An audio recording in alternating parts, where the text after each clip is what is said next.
অন্য দিনের তুলনায় আজকে কিন্তু ভোর ৫টার সময় উঠেছিলাম। উঠে দেখি আমারও আগে আমার শাশুড়ি মা উঠে বাসন কটা ধুয়ে আর ঠাকুরের বাসন ধুয়ে পরিষ্কার করে ফুল তুলতে গেছে। আর আমি উঠে বাসি ঘরটা ঝাড় দিয়ে নিয়েছি, তার সাথে ছিল জল দিয়ে ঘরটা ভালো করে ক্লিন করে নিয়েছি। হ্যালো এভরিওয়ান, কেমন আছে সবাই? গুড মর্নিং সকলকে জানাই। আর এই যে আমার মেয়ে একটু হাসি আছে, হাসির পিছনে কিন্তু একটু মনে দুঃখ আছে। তার কারণ একটাই, তার ঠাম্মার দাদু কদিনের জন্য একটু বেড়াতে যাচ্ছে। এদিকে দেখো জিমি আমার দিকে একভাবে তাকিয়ে আছে, আমাদের শাড়ি পরা দেখে ভাবছে কোথায় যেন চলে যাচ্ছে, আমাকে হয়তো নিয়ে যাবে না। তো সত্যি তো ওকে তো নিয়ে যাওয়া হবেই না, আর আমার মেয়েও যাবে না।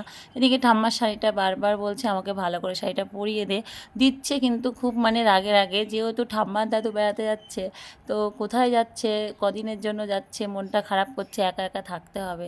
যারা যত বেশি ভালোবাসে না, তাদের প্রতি একটা মায়া এসে যায়, তখনই মনটা বেশি খারাপ করে। তো ঠাম্মা দাদু ওকে ভীষণই ভালোবাসে, আর ও ভালোবাসে, তাই জন্য যেতে দিতে চাইছে না। আর দাদুকে বলছে দাদু তুমি বাড়ি থাকো। দাদু কিন্তু ভীষণ ভালোবাসে। তো নাতনিকে টাকা দিয়ে গেছে, তাতেই ও খুশি না, কিন্তু বলছে আমার জন্য আরও খাবার নিয়ে আসতে হবে।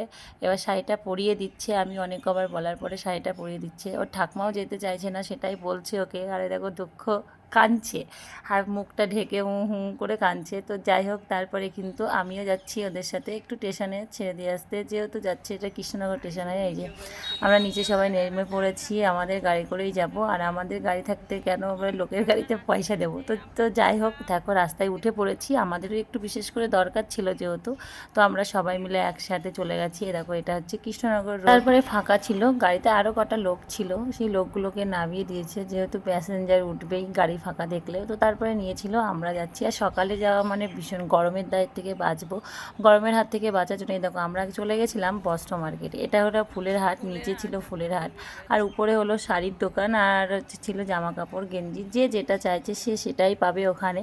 তো ফুলের হাটটা দেখো আমি আগে দেখেছি। আর এই যে তারপর রাস্তা দিয়ে চলে আসছি, আমাদের কেনাকাটা হয়ে গেছে, বেশি কিছু নয়, একজনকে দেবে বলে তো আমরা আনতে গেছিলাম সেই জিনিসগুলোই।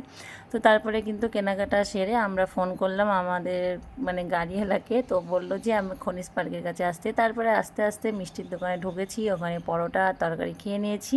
এবার ওখান থেকে খাবার পরে আমরা কিন্তু গাড়িতে উঠে সোজা বাড়ি। আর পরোটা তরকারি সকালবেলা খেতে তো সেই লাগে, তো বাড়ির জন্য কিছুই নিইনি। তারপরে আবার সামনে বাঁধলো হচ্ছে সবজি মার্কেট, তো সবজি নিলাম কিছু, বলতে ফুলকপি আর বেগুন, সাথে ছিল একটু রুই মাছ।